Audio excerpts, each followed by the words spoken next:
السلام علیکم ورحمۃ اللہ وبرکاتہ۔ الحمد للہ وحدہ والصلاة والسلام علی من لا نبی بعدہ، اما بعد فاعوذ باللہ من الشیطان الرجیم، بسم اللہ الرحمن الرحیم، ان اللہ وملائکتہ یصلون علی النبی یا ایہا الذین آمنوا صلوا علیہ وسلموا تسلیما، اللہم صلی علی سیدنا شفیعنا حبیبنا و مولانا محمد وبارک وسلم۔ محترم ناظرین کرام، قصیدے بردہ شریف کے اشعار کا ترجمہ اور اس کی تشریح کا سلسلہ چلتا ہوا آ رہا ہے، اور ہم نے تیسری فصل کا آغاز کیا تھا جس میں حضور علیہ السلام کی عظمت و توصیف کو بیان کر رہے ہیں حضرت امام شرف الدین بوصیری رحمۃ اللہ علیہ۔ تو اسی طرح حضور کی شان کو بیان کرتے ہوئے آپ 45ویں شعر میں یہ ارشاد فرماتے ہیں، فَإِنَّ فَضْلَ رَسُولِ اللَّهِ لَيْسَ لَهُ حَدٌّ فَيُعْرِبَ عَنْهُ نَاطِقٌ بِفَمِهِ۔ پہلے ہم اس کا الگ الگ معنی جانتے ہیں۔ فَإِنَّ یقیناً، بے شک، فضل فضیلت، مرتبہ وغیرہ، رسول اللہ اللہ کے رسول، لیس لہ حد کوئی کنارہ نہیں ہے آپ کے لیے، فیعرب واضح کرنا، بیان کرنا، عنہ آپ کے بارے میں، ناطقن بولنے والے، بفمی فمن منہ کو کہتے ہیں۔ اب اس کا ترجمہ دیکھیں کہ رسول اللہ صلی اللہ علیہ وسلم کے فضل کی کوئی حد نہیں ہے جس کو بیان کرنے والا، واضح کرنے والا، کہ اس کو اپنے منہ سے بیان کر سکے۔ اس شعر میں حضرت امام شرف الدین بوصیری رحمۃ اللہ علیہ حضور صلی اللہ علیہ وسلم کی عظمت کو، شان، رفعت کو اس طرح بیان کرتے ہوئے یہ فرما رہے ہیں کہ حضور کی عظمت اور حضور صلی اللہ علیہ وسلم کی رفعت و بلندی اپنی کثرت میں لامحدود ہے، اس کا کوئی کنارہ نہیں ہے، اس کا کوئی اس طرح کنارہ نہیں ہے۔ حضور علیہ السلام کی ذات لامحدود ذات ہے فضیلت میں، جس طرف دیکھو، جہاں دیکھو اور جب دیکھو، ہر جگہ ان کا جلوہ اور ان کی شان نظر آتی ہے۔ یہ حضور علیہ السلام کی شان میں امام شرف الدین بوصیری رحمۃ اللہ علیہ فرما رہے ہیں کہ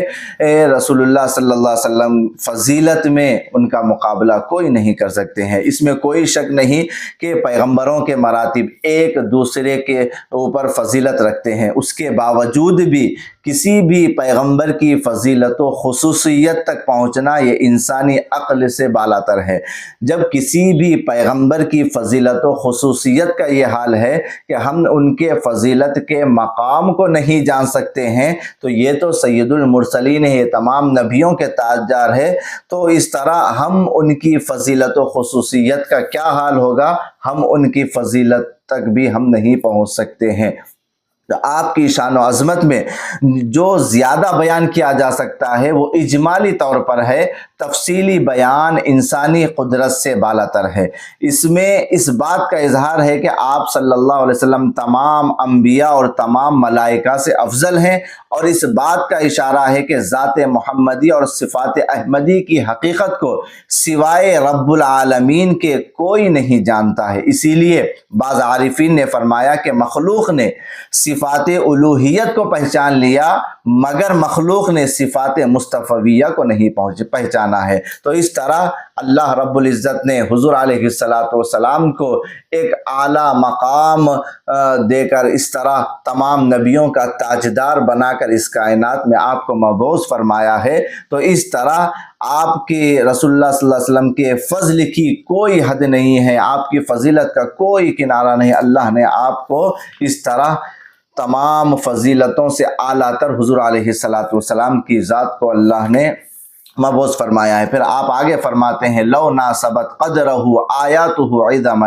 احیا اسمہ حین یدعا دارس الرمم۔ لو اگر ناسبت مناسب ہوتا، قدرہ آپ کے مقام و مرتبے کو، آیاتہ معجزات، عظما عظمت، بلندی، احیا اس معنی آتے ہیں زندہ کرنا، اسمہ آپ کا نام مبارک، حینا جس وقت، یدعا پکارا جاتا ہے، دارس دارس الرممی، دارس کے معنی آتے ہیں مٹنا، رمم بوسیدہ ہڈیاں، یعنی بوسیدہ ہڈیاں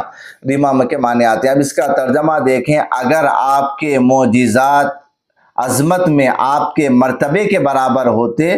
جس وقت آپ کا نام مبارک لیا جاتا تو وہ بوسیدہ ہڈیوں کو زندہ کر دیتا۔ اب یہاں پر امام شرف الدین بوسی رحمۃ اللہ علیہ حضور کی عظمت کو، حضور کی رفعت و بلندی کا تذکرہ کرتے ہوئے آپ یہ فرما رہے ہیں کہ آپ کی شان عظمت بہت بلند ہے، آپ کے معجزات سے اس کا اندازہ نہیں ہو سکتا ہے۔ آپ دیکھیں حضور علیہ السلام کے بے شمار معجزات ہیں، چاند کے 2 ٹکڑے کرنا، سورج کو واپس پلٹانا، اس طرح انگلی مبارک سے بادل کا ادھر ادھر کرنا، درخت کو بلانا، اور اس طرح معراج کی رات میں تھوڑے سے وقت میں ساری چیزوں کا مشاہدہ کر کے پھر واپس تشریف لانا، لوح و قلم میں جو ہونے والی باتیں ہیں وہ بتانا، غیب کی باتیں بتانا، اس طرح جنگوں میں، غزوات میں کفار کا کس مقام پر مر جانا، اس جگہ کا بتلانا اور ان کے ناموں کو بتلانا، اس طرح یہ ساری چیزیں تو یقیناً حضور علیہ السلام نے بتائی ہے۔ جنت و دوزخ کے تفصیلات، لوح و قلم کے تمام معلومات، دنیا یقیناً یہ آپ کے معجزات ہیں، مگر آپ صلی اللہ علیہ وسلم کی عظمت اس سے بھی زیادہ بلند تر ہے۔ آپ کے معجزات تو بہت ہیں، مستقل کتابیں لکھی گئی ہیں، لیکن اس کے باوجود آپ کی عظمت شان کے برابر نہیں ہے۔ آپ کی شان اس سے بھی بہت بلند و بالا ہے۔ آپ کی شان عظمت کی بلندی کا آپ صلی اللہ علیہ وسلم کے معجزات سے پورا اندازہ نہیں ہو سکتا۔ آپ صلی اللہ علیہ وسلم کی عظمت کی بلندی کا تھوڑا اندازہ بس اس سے کر سکتے ہیں کہ مردوں پر آپ کے نام کا واسطہ دے کر آواز دی جائے تو مردہ زندے ہو جاتے ہیں۔ چنانچہ صاحب شفا نے جلد 1 صفحہ 211 میں ایک حدیث پاک کو نقل کرتے ہوئے اس روایت کو لکھتے ہیں کہ ایک صاحب حضور علیہ السلام نے اسلام کی دعوت پیش فرمائی، تو اس شخص نے کہا میں اسلام کو قبول کروں گا، لیکن میری ایک شرط ہے، وہ یہ کہ میری مردہ بچی کو آپ زندہ کریں۔ تو آپ صلی اللہ علیہ وسلم نے اس کی شرط کو قبول فرمایا اور یہ فرمایا کہ مجھے اس کی قبر پر لے کر جاؤ۔ تو وہ شخص نے اپنے بچی کی اس طرح قبر پر لے گئے، حضور علیہ السلام وہاں ٹھہر کر، اس طرح قبر کے پاس ٹھہر کر آواز دی تو حضور علیہ السلام کی آواز پر وہ لڑکی قبر سے بول اٹھی، لبیک و سعدیک یا رسول اللہ، لبیک و سعدیک یا رسول اللہ، میں حاضر ہوں۔ تو آپ صلی اللہ علیہ وسلم نے فرمایا کیا دنیا میں تو پھر آنا چاہتے ہو؟ اس لڑکی سے آپ فرما رہے ہیں کیا تم دنیا میں پھر آنا چاہتی ہو؟ تو وہ لڑکی کہنے لگی نہیں یا رسول اللہ صلی اللہ علیہ وسلم، میں اللہ تعالیٰ کو اپنے لیے اپنے ماں باپ سے زیادہ بہتر پائی اور آخرت کو دنیا سے زیادہ بہتر میں نے پائی ہے۔ تو اس طرح حضور علیہ السلام نے کئی مردوں کو آپ نے زندہ کیا ہے، آپ کے نام مبارک سے مردہ زندہ ہو گئے۔ اسی کا تذکرہ آپ اس شعر کے دوسرے مصرے میں فرما رہے ہیں، جس وقت آپ کا نام مبارک لیا جاتا ہے تو بوسیدہ ہڈیوں کو زندہ کر دیتی، یعنی جب ایک مردے کے پاس حضور علیہ السلام اسے پکارتے تو بوسیدہ ہڈیوں میں بھی جان آ جاتی، اور حضور علیہ السلام کے پکارنے سے، بلانے سے وہ اس میں جان آ جاتی، اور وہ اٹھ کر اس طرح حضور علیہ السلام کو کہنے لگتے لبیک و سعدیک یا رسول اللہ۔ حضرت شیخ الاسلام امام انوار اللہ فاروقی رحمۃ اللہ علیہ بانی جامع نظامیہ فرماتے ہیں وحشت آدم گئی نام شہ لولاک سے، مردہ زندہ ہو گئے تاثیر نام پاک سے۔ اللہ نے ہمارے نبی کے نام میں وہ تاثیر رکھی ہے کہ نبی جس مردے کو پکارے وہ مردہ اٹھ کر رسول اللہ صلی اللہ علیہ وسلم کے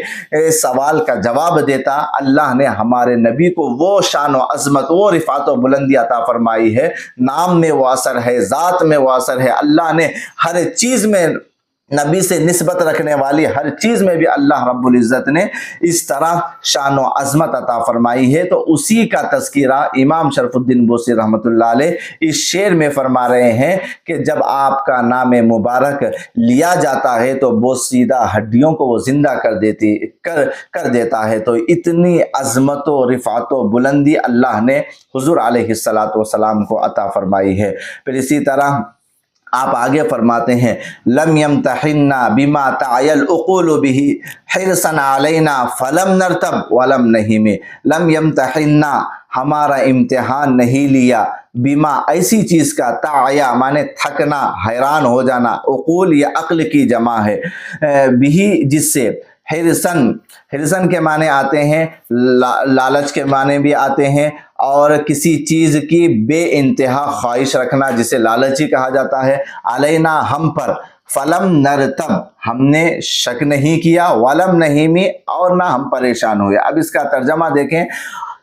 آپ صلی اللہ علیہ وسلم نے ہمارا امتحان ایسی چیز سے نہیں لیا جس کے سمجھنے سے عقلیں عاجز ہو جاتی ہیں، عقلیں تھک جاتی ہیں، یہ ہم پر آپ کی کرم کی وجہ سے ہے، پس ہم نہ شک میں پڑے اور نہ حیران ہوئے۔ اب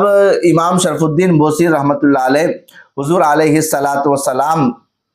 کہ اب تک تعریف و توصیف بیان کرتے ہوئے پچھلے اشعار میں آ رہے تھے، اب تک کے اشعار میں حضور صلی اللہ علیہ وسلم کی ذات و صفات کی عظمت و بلندی اور فوقیت و برتری بیان کر رہے تھے۔ اب یہاں حضور علیہ السلام کی دعوت حق کا حسین طریقہ اور اللہ کی طرف بلانے کا نظام حکمت بیان کر رہے ہیں۔ آپ کی دعوت کے حسین طریقے کی وجہ سے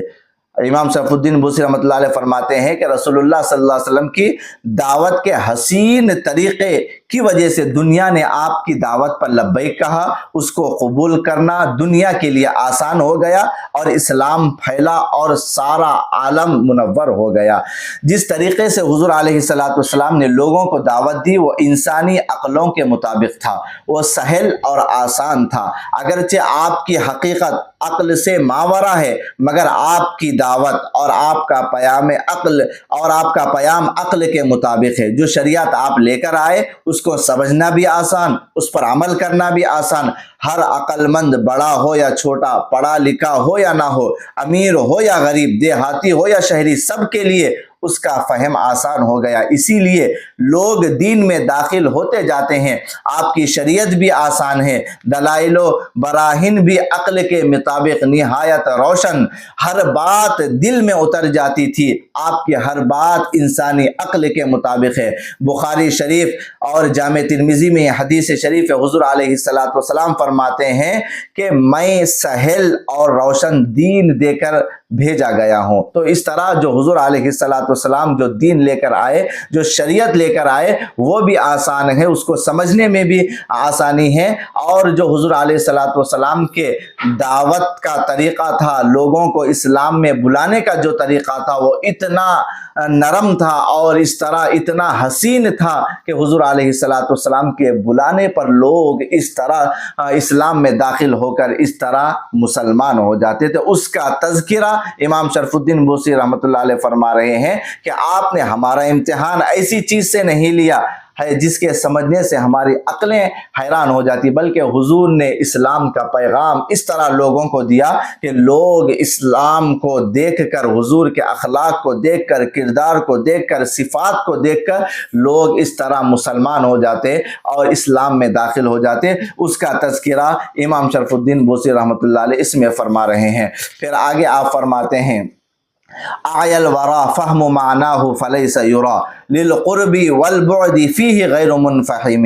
اعیا اس کے معنی آتے ہیں عاجز کرنا، الورا مخلوق، فہم سمجھنے کو کہتے ہیں، معناہ اس کے معنی، فلیسا پس نہیں ہے، یرا کے معنی آتے ہیں نہیں دیکھا گیا، فلیسا یرا نہیں دیکھا گیا، یرا کے معنی دیکھنا، للقربی قریب کے لیے، والبعد اور بعید یعنی دور کے لیے، فیہ اس میں، غیر منفہمی، غیر منفہمی کے معنی آتے ہیں عاجز اور لاجواب نہ ہونا۔ منفہم معنی عاجز ہونا، لاجواب ہونا، غیر منفہمی لاجواب نہیں ہونا۔ اب اس کا ترجمہ دیکھیں، آپ کی حقیقت کو سمجھنا، مخلوق کو عاجز کر دیا، پس دور و نزدیک کوئی ایسا دکھائی نہیں دیتا جو آپ کے بارے میں عاجز نہ ہوا ہو۔ اب یہاں پر امام شرف الدین بوسی رحمۃ اللہ علیہ یہ فرما رہے ہیں کہ نبی کریم صلی اللہ علیہ وسلم کی حقیقت کو سمجھنا کسی انسان کی قدرت اور اس کے بس میں نہیں ہے۔ کوئی بھی شخص خواہ آپ کے قریب ہو یا دور ہو، آپ کی حقیقت تک رسائی حاصل نہیں کر سکتے۔ آپ مخلوق میں بے مثال ہیں۔ حدیث پاک میں ہے، حضور علیہ السلام فرمایا ہے، ایکم مثلی، یعنی تم میں کون میرے مثل ہے؟ دور و نزدیک والے، خواہ اعتبار مکان کے ہو یا اعتبار زمان کے ہوں، سب آپ کی حقیقت کے ادراک سے عاجز ہیں۔ یا قرب و بعد با اعتبار معنی کے ہو یا عالم شہود میں آپ کو دیکھنے والے، وہ بھی آپ کی حقیقت کے ادراک سے عاجز ہیں۔ یا عالم حس ہو جو آپ کے جسم اطہر کو دیکھے اور مشاہدہ کیے، اہل ظاہر وہ بھی آپ کی حقیقت کے ادراک سے عاجز ہے، آپ کی حقیقت کو جاننے سے عاجز ہے۔ بہرحال آپ کی حقیقت تک کسی کی بھی رسائی نہیں ہو سکتی ہے۔ اللہ نے آپ کو اس طرح ایسا بلند و بالا مقام عطا فرمایا ہے۔ تو اب ان اشعار میں امام شرف الدین بوسی رحمۃ اللہ علیہ حضور کے نام مبارک کی برکت کو بھی سنا رہے ہیں، اور اس طرح اللہ نے جو فضیلت ہمارے نبی کو عطا فرمایا ہے اس کے اس طرح اس کا نہ کوئی کنارہ ہے، نہ اس کی تعریف کو کوئی حقیقتاً مکمل بیان کر سکتا ہے۔ یہ بھی ہمارے نبی کی شان ہے، اور اس طرح مخلوق عاجز ہے کہ آپ کی حقیقت کو سمجھنا اور آپ کو اس طرح تفصیل سے سمجھنا، یہ مخلوق اس سے عاجز ہے، کیونکہ اللہ نے ہمارے نبی کو جو عظمت و مقام عطا فرمایا ہے وہ انسانی عقل سے بالاتر ہے۔ تو ان اشعار میں حضور علیہ السلام کی عظمت کو، رفعت و بلندی کو امام شرف الدین بوسی رحمۃ اللہ علیہ بیان فرما رہے ہیں۔ وصلی اللہ تعالی علی خیر خلقہ سیدنا محمد وعلی آلہ واصحابہ اجمعین والحمد للہ رب العالمین۔